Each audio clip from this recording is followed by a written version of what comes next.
Kepada Abuya silakan.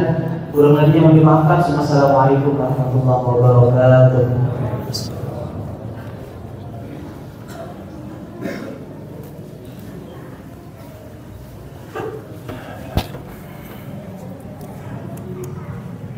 Bismillahirrahmanirrahim. Assalamualaikum warahmatullahi wabarakatuh. Alhamdulillahilladzi hadana lihada wa ma kunna linahtadiya laula an hadanallah. Ashhadu an la ilaha illallah wahdahu la syarikalah wa ashhadu anna Muhammadan abduhu wa rasuluh la nabiyya ba'dah. Rabbi yassir wa la tu'assir, Rabbi tamim bil khair. Bapak Ibu jamaah tarawih yang dimuliakan Allah Subhanahu wa ta'ala, pada malam ini kembali kita mengingat jasa Sayyidina Muhammad sallallahu alaihi wasallam. Kenapa demikian? Karena Allah SWT berfirman, "Fala wa rabbika la yu'minuna hatta yuhakkimuka fima shajara bainahum summa la yajidu fi anfusihim harajan mimma qadaita wa yusallimu taslima." Maka demi Tuhanmu wahai Muhammad, mereka tidak akan beriman. Fala wa rabbika, demi Tuhanmu wahai Muhammad, mereka tidak beriman.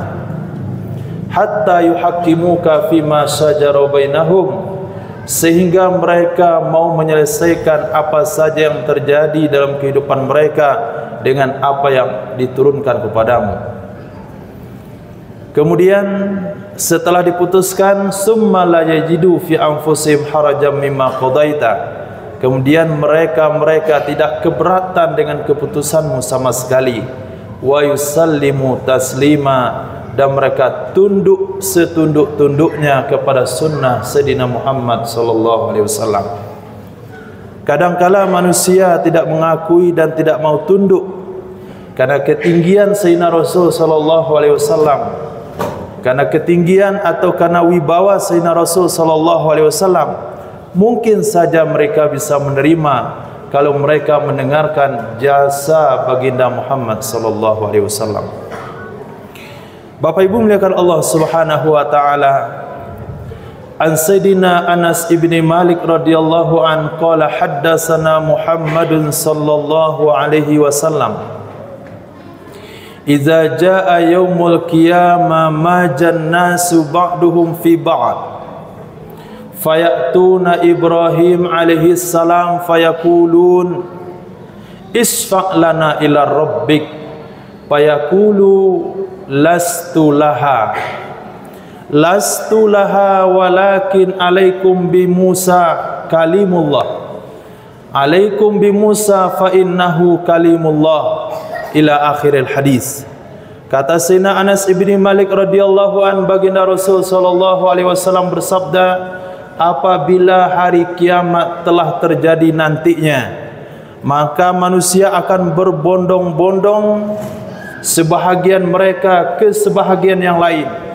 Hadis menggunakan bahasa maja.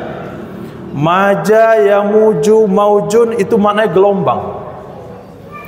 Berarti manusia kondisinya seperti itu pada saat itu, seperti gelombang laut, rapat satu sama lain, berdorong-dorongan kepada satu tempat.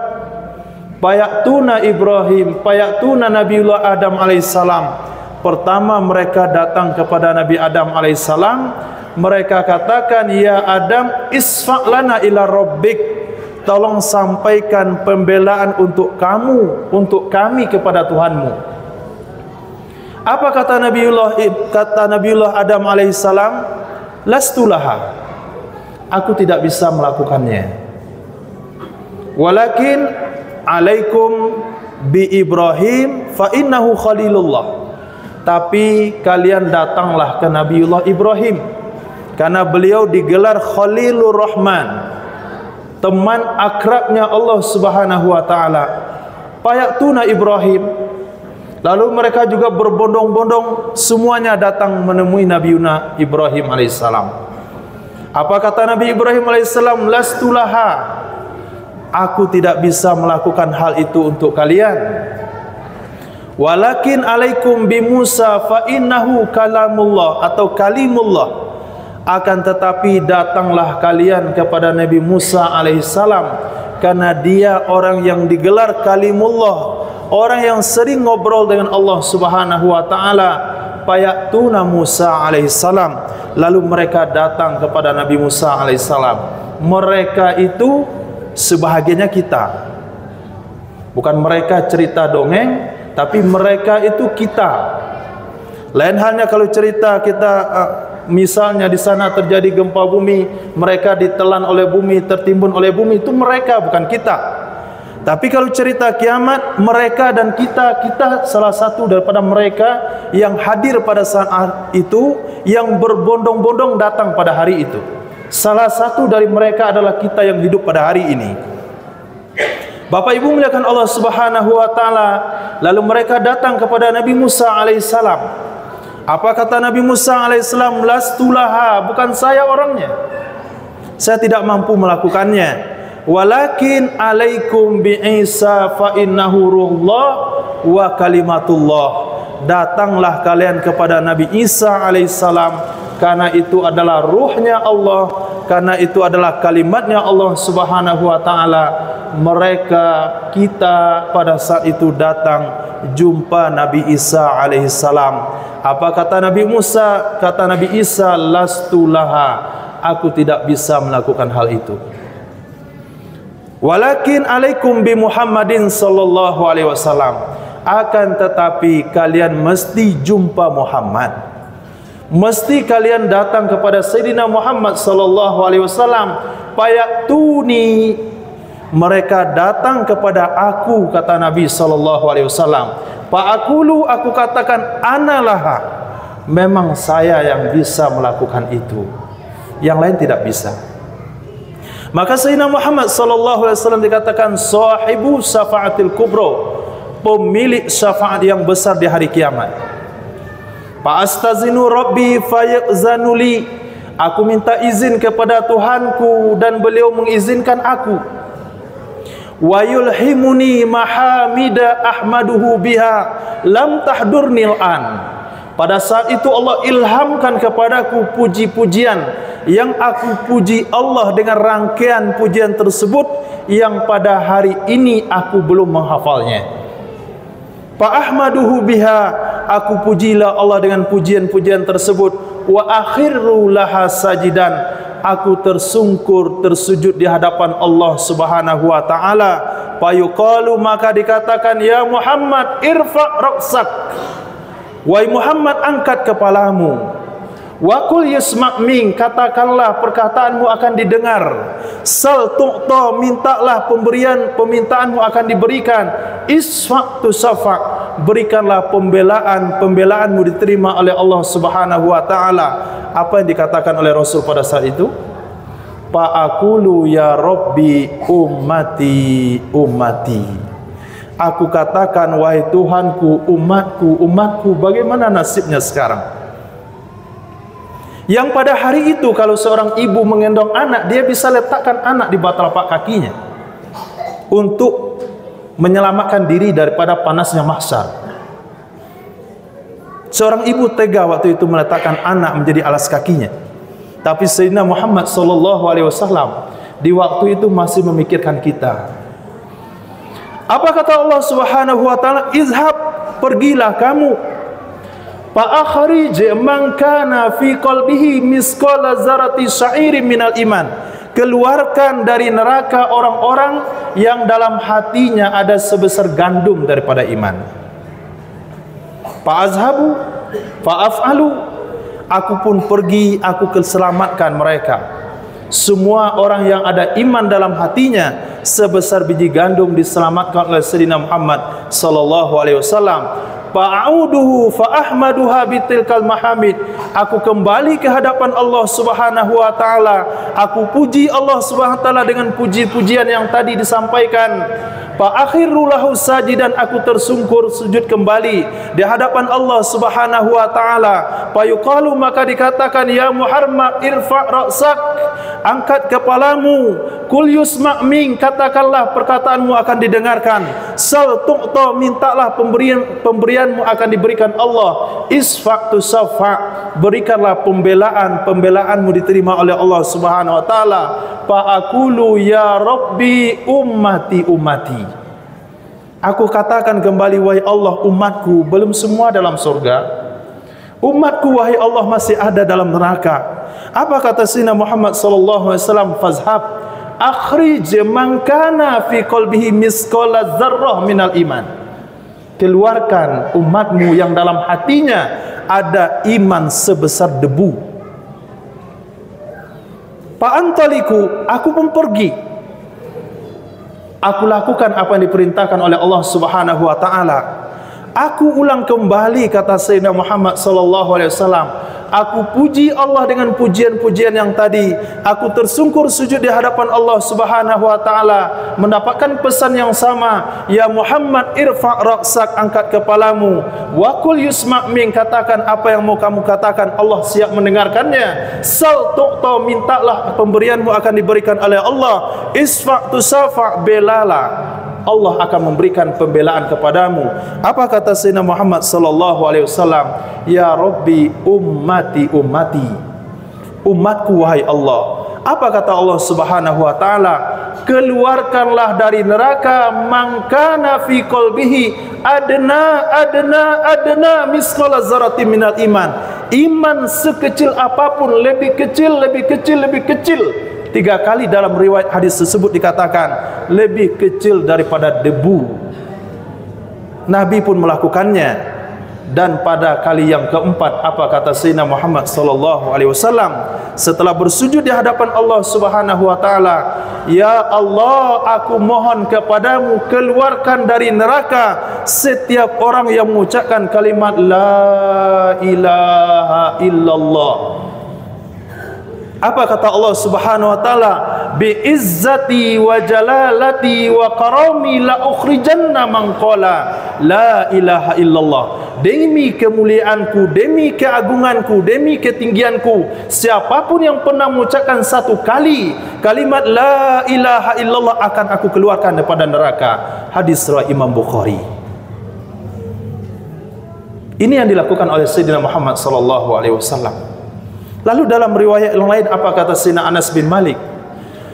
Pasaltu syafa'ah li rasul min Rasulillah sallallahu alaihi wasallam. Aku mohon syafaat kepada Nabi. Lalu kata Rasul sallallahu alaihi wasallam, boleh, saya akan berikan pembelaan kepadamu. Lalu Sayyidina Anas bin Malik bertanya kepada Rasul, di mana engkau saya jumpai wahai Nabi?